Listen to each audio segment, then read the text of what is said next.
Good morning mga madam ko. Ay, good morning mga kamarya. Ay, ayan, good morning. So, ang kamarya naliligo ng pawis. Ako'y grocery haul. Dahil galing kami ng grocery ni Kamaryo. At ako'y namalengke din. Ayan ang ulam ko ngayon namin ay magsisinigang ako ng tangigi. Bumili ako ng isang mahabang buntot na ganyang kalaki. Pina-slice lang namin. So, isisigang ko siya. Lalagyan ko siya ng labanos, okra, kamatis, sili, kangkong lang. So, kami lang dito ng Kamaryo. So, ngayon, walang Kamaryo. Ano sa kapatid ko, may kinuha lang. So, ang Kamarya lang nandito. Mag-grocery haul ang Kamarya.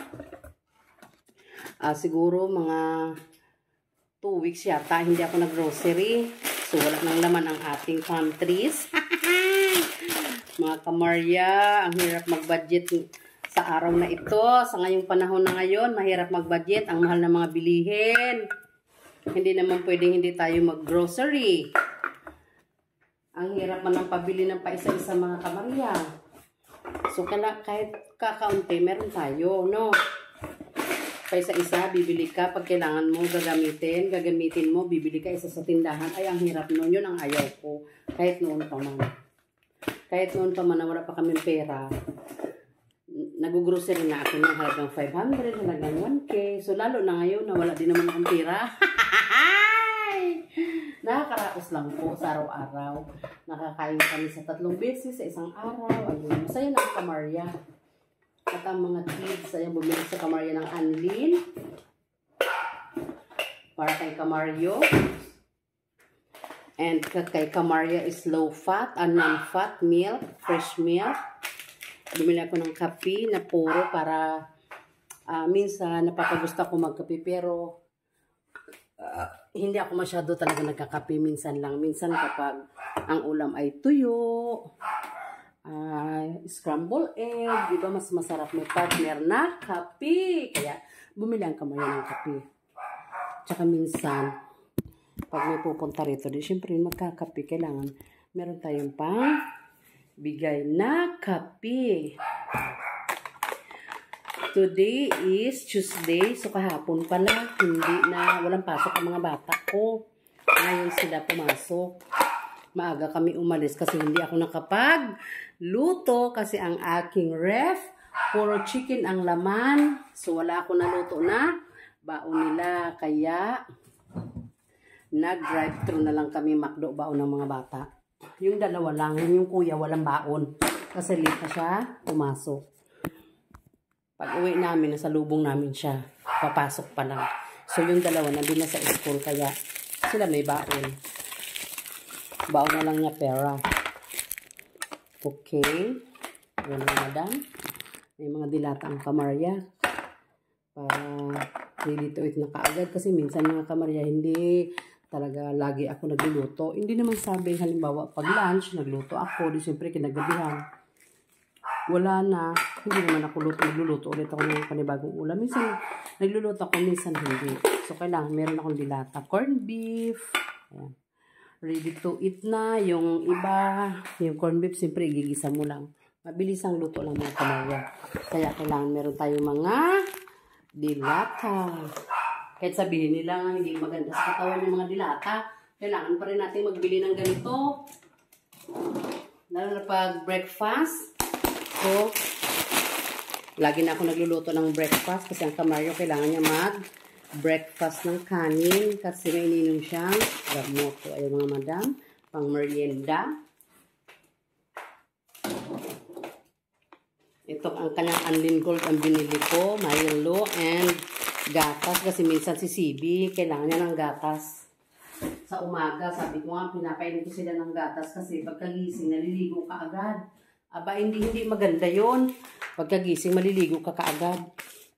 Bumili ako ng whole corn, sisig, and pang breakfast nila. Ayan. Bumili ako ng luncheon meat. Akala ko tapos na ako magligpit. Hindi pa pala, meron pa pala. Corn, para baka kako may lulutuin akong soup, diba? sardinas. Kapag walang ulam, pwede mo siyang luton. Mag-isa ka lang ng bawang, sibuyas, kamatis. Lagyan mo siya ng miswa or sutanghon, kaunting gulay, repolyo. Abay, masarap na ang ulam. Ayan, meron ako dito mga all-purpose cream kasi bala ko sanang magawa uli ako ng panghimaga. So, hindi ako nakakagawa mga kamarya. Wala. Hindi ako nakakabili kaagad ng buko kasi gusto ko sana gawa ako ng buko salad. Hindi ako nakakadaan sa palengke. Nililimutan ko palagi. Kanina nakita ko na naman yung buko. Sabi ko pag uwi namin, bibili ako. Aba, nakalimutan na naman ang kamarya. Pagkagaling namin dun sa isda, dumiretso na kaagad ako ng grocery. Yan.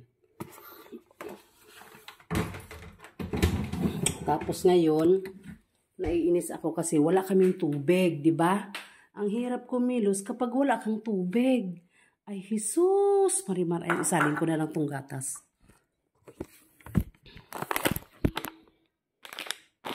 Isalin natin ang milk.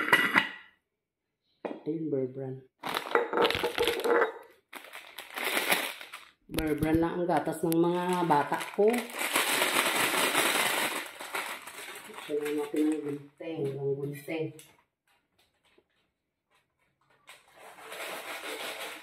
Yung Maria, doon sa kapatid ko, may kinuha na siya ng kahoy. Kasi kagahapon, nagpanday-panday siya mga kamarya.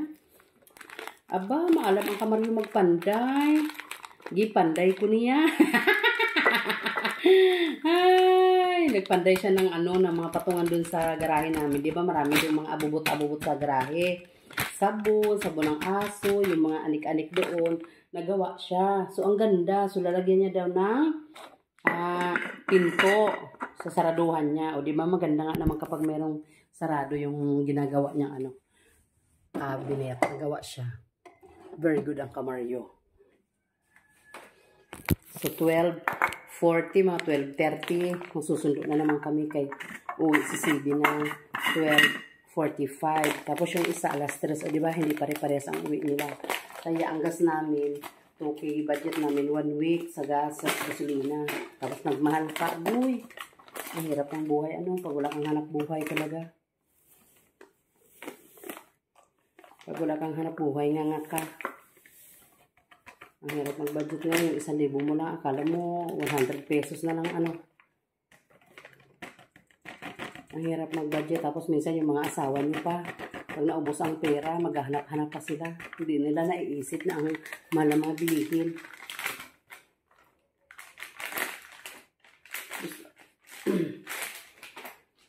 ang hirap kaya mag-budget. Tapos may grocery ka pa. Pamalingki mo. Diyos ko, ang mahal-mahal. Ang 1,000 mo, 2 putahe lang yan. Mabili mo na isda. Gulay pa. Prutas ka pa. O, hindi pwedeng hindi ka bibili ng mga prutas, mga panghimagas. Kailangan din yun ng ating katawan. Hindi puro kanin lang. Bumili ako ng Milo. Kasi minsan yung mga anak ko, bumibila sila doon sa tindahan. Pinatapak nila. So ngayon, bumili ako ng Milo para meron silang matimpla. Ayan, isali ko na yung asukal ko. Naubusan ako kahapon ng sugar. So meron akong natirang sugar. Kaya lang, pulang-pula naman. Ito sobrang pula. Ayan. Pulang-pula yung sugar. Yung panlagay sa biko. Ayan. So bumili ako ngayon ng white. White kasi ang ginagamit namin. Minsan yung yung tinatawag na 99, yung lang light brown, yun. Yung wash, ayun, wash. Ito, puti. Puti talaga ang sukal. So, maglalaga pa ako ngayon mga kamarya ng mani. Siyempre, favorite natin mani. Nakaka-addict papakil na mani. Ayan. Andun ako sa labas kasi andun may tubig doon mga kamarya. Hindi nawawala doon ang tubig. Ibaba mo lang yung hose, may tubig. Pero dito sa lababo namin, saka sa toilet namin, walang tubig. Walang tulo. Sabi ko, magre-reklamo kami. Nung nakaraan, nung Monday yata yung Monday, nagpunta kami doon kasi sabi namin walang tubig. Hindi naman nagawa ng paraan, ganun pa din. Para mas